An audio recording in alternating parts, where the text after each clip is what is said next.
Guys, welcome back to the channel. Today we're going to look at your draw. We're going to look at it from a competition holster, a holster that utilizes a suppressor and a concealment draw. Let's have some fun. She's a very good girl. She will never let her spirits down. Once you get off the street, she likes to go bend. Guys, the best way to engage with this channel is to make a comment down below, like the video, and subscribe. And if you're feeling extra froggy, check out the Constantine concealed carry belt. It's the most comfortable concealed carry belt on the market, and the proceeds directly support this channel. So if you like what you see, grab a belt, engage with the content. Let's get into how to draw our guns. So we're gonna go over the basic fundamentals of what you need to do to get your draw locked in so you make your shot every single time. I think a good draw should be anywhere from 1 to 2 seconds depending on what you're drawing from and the garments that you're in. If you're looking at a competition belt, 1 second is the goal. It doesn't mean I'm gonna hit 1 second on every draw that I have on presentation, but that is what I'm working towards. Typically, you'll find your hand starting below your belt for competition or above your shoulders. Below belt or over shoulder. So those are the two things. So you need to get familiar with coming from here onto your gun and from up top down to your gun, okay? The number one thing is setting your strong hand grip on the gun.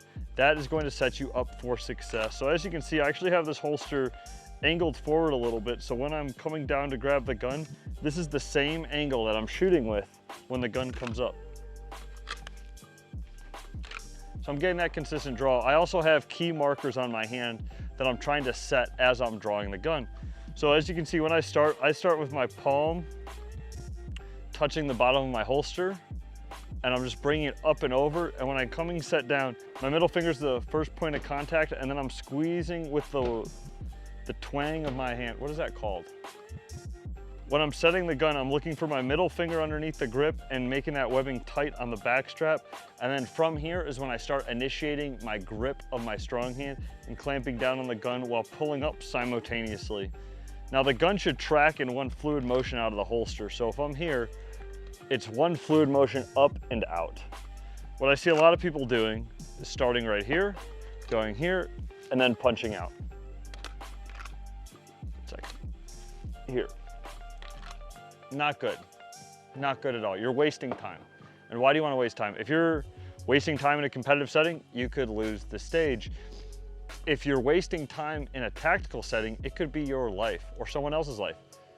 And so it's important to be as efficient as possible because efficiency is going to breed speed. Where if this gun is like on a monorail track coming up to the target every single time, it's the most efficient path possible, okay? Now this is what we'd consider a snatch draw because my hand's coming down and I'm snatching the gun, then coming up. There's something called a scoop draw where you just bring the gun up like this. Now, this has become popularized recently, but I find it more inconsistent than the snatch draw.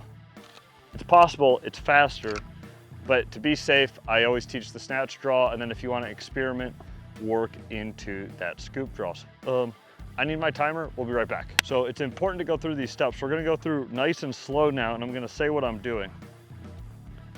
Hands are set, timer's hit, I'm initiating the draw, both hands are coming up, strong hand sets on the gun, grip is being made, clears the holster, starting to point downrange, finger still not on the trigger, support hand is touching with index, I'm rolling forward, clamping down, finding the sight, finger on trigger, breaking the shot. I hope that makes sense for you guys. We'll do just a couple slow without words.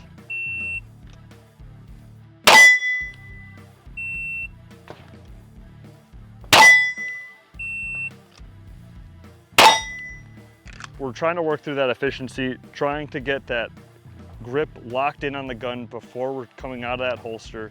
And we're trying to get ourselves set up for success. And with a dry gun, you could do this at home during dry fire, just to get used to bringing that gun up and presenting. Because typically what I see with newer red dot shooters is they come up and they're doing this. They're looking for the dot and they go, oh, then break the shot. The biggest thing is just having this gun in line with your eye when it's coming up. Talked about it in the plate rack video, but your eye to the target is like one linear line and you're just putting this optic in between that line. So I'm left eye dominant, so this is coming in front of my left eye and I'm holding that gun as if I'm lining up the iron sights. And if you're thinking about it that way, the dot will just appear there. But all you need to do is put that dot wherever you want the bullet to go, and it's going to hit. So let's go fast again. 105, 99, 98, 102,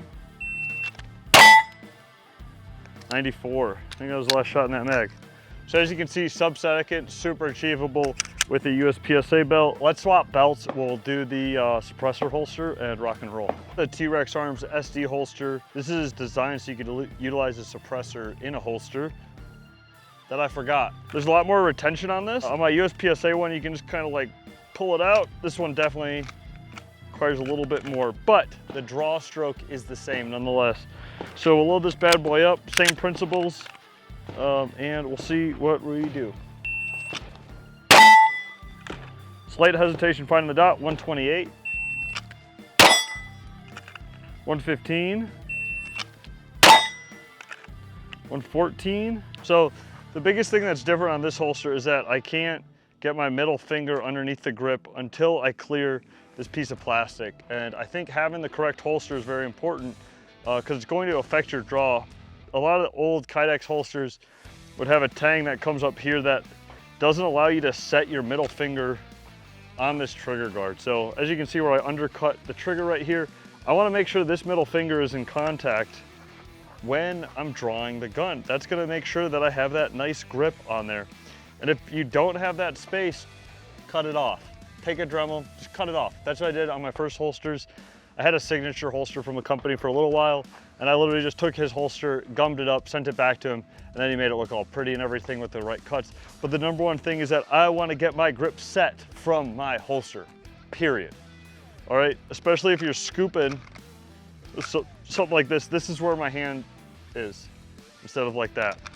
So it's very important that you're setting your grip. That is the biggest part of your draw, is setting your grip from your holster. Write that down. Let's do the same draw from concealment. We're gonna add one extra step, which is clearing the garment. Now we're gonna talk about drawing from concealment. I see a lot of guys fixating on just like wanting to hook the bottom of their shirt.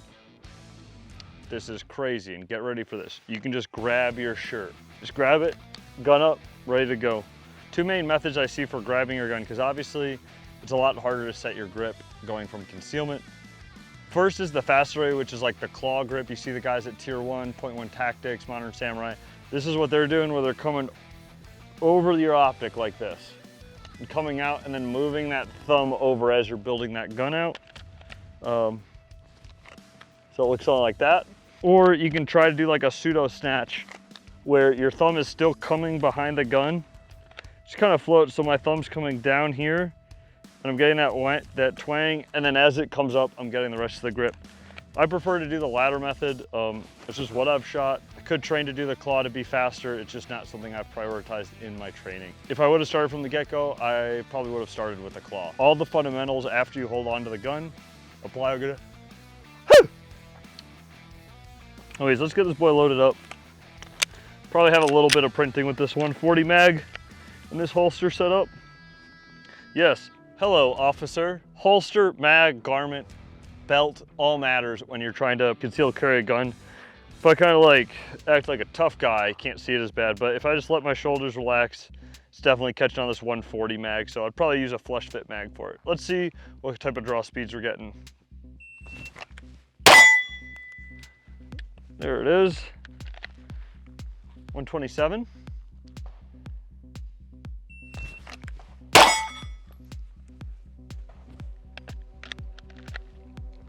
126. Easy peasy.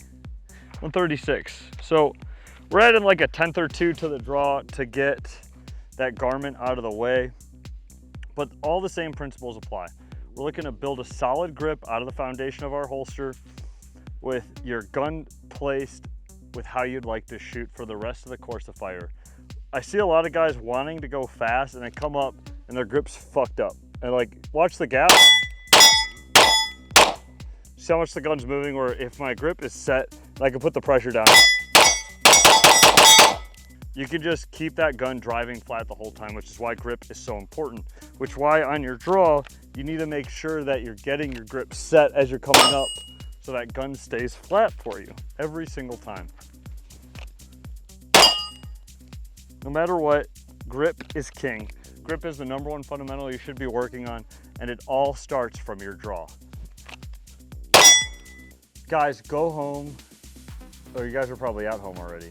Work on your draw. Unload your gun, get your holster on, and work on that presentation of keeping that gun on a monorail track right to the target.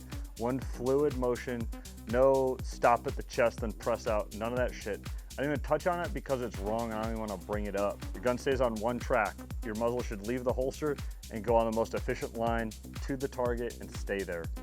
Build your grip when you're coming out of it and make sure that you are confirming your sights before you're taking that shot so you can get your hit. I hope this was informative for you guys. I hope you learned something, and check in next time and we'll see you then. Bye.